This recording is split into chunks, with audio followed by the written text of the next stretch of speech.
Our journey begins in 776 BC in the sacred grove of Olympia, a land where the whispering olives and towering temples tell tales of divine power and human prowess.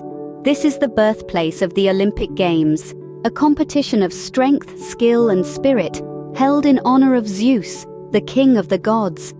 Ancient Olympia was an arena where gods and mortals met, where the supernatural intertwined with the natural.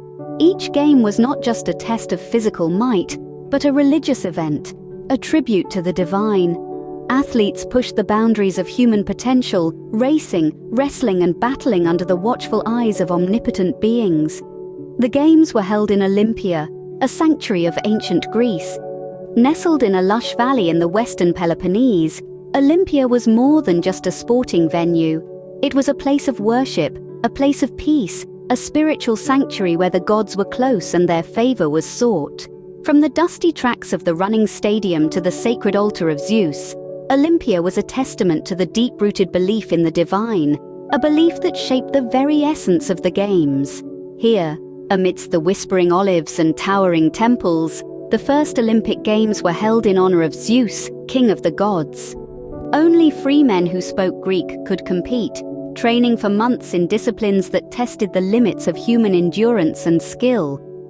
This was no weekend endeavor, but rather a commitment of body, mind, and spirit to the pursuit of physical excellence. This was the world of the ancient Olympic athlete. To even qualify for the Games, athletes had to demonstrate their free status, Greek origin, and their dedication to the intensive training regimen. This was not a mere gym membership, but a full immersion into the world of sports, where every waking moment was dedicated to the honing of one's skills and physical prowess. This rigid training routine was carried out in gymnasiums and palestras, specialized facilities designed for athletic training. Here, they would be put through their paces by experienced trainers who drilled them in their chosen disciplines and ensured they were in peak physical condition. The training was grueling and the disciplines diverse. From the swift sprint of the stadium race to the strength-based wrestling and the skill-demanding pentathlon, each athlete had to specialize in their chosen event.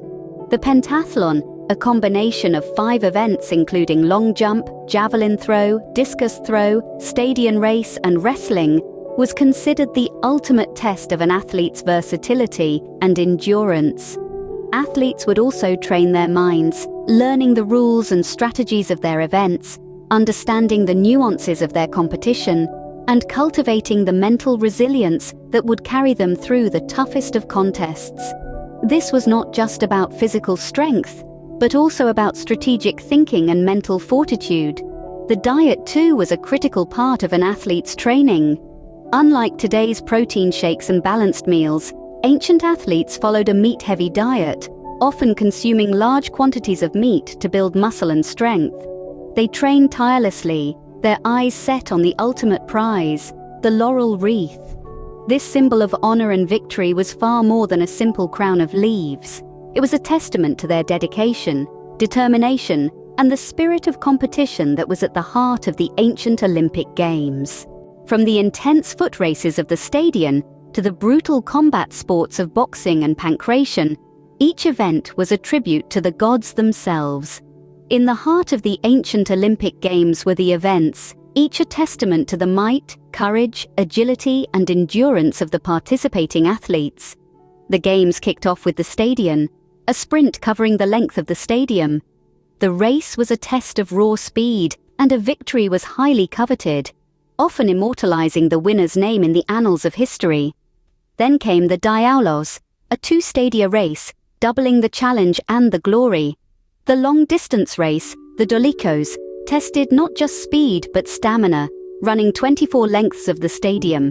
The hoplitodromos, or race in armor, added the weight of helmet, shield, and greaves to the mix, emulating the physical demands of warfare. But the Games weren't just about foot races. The pentathlon, a 5-event contest, showcased the versatility of the athletes. It included a sprint, a long jump, discus and javelin throws, and wrestling. Each event was a display of physical prowess and strategic thinking, as athletes had to balance their strengths and weaknesses across different disciplines. The combat sports were the crowd favorites, often drawing the largest number of spectators. Wrestling was a test of strength and technique, with the objective of throwing the opponent to the ground 3 times. Boxing, with its minimal rules, was brutal and unforgiving. The most extreme of all was the pancration, a no-holds-barred fight combining wrestling and boxing, where nearly everything was permitted except biting and gouging. Finally, the 4-horse chariot race was a spectacle of speed and control. The dangerous turns and the high stakes made it one of the most thrilling events to watch. Each of these events, in their own way, embodied the spirit of the games, a celebration of physical prowess, strategic thinking, and indomitable will. These were not just games, they were offerings to the gods. The Olympic Games were so revered that wars were paused and a sacred truce was declared across Greece. This was not merely a sporting event, but a spiritual gathering, a celebration of unity amidst the diversity of city-states. The truce, known as ekacheria, was a beacon of peace in a time often marred by conflict. Enforced by Zeus himself, according to ancient belief, the truce began 1 month before the Games and lasted until 1 month after. It was a time when spears and swords were replaced with olive branches, a symbol of peace and victory. Every corner of Greece, from the sun-kissed coasts of Crete to the snow-capped peaks of Thessaly, respected this sacred period.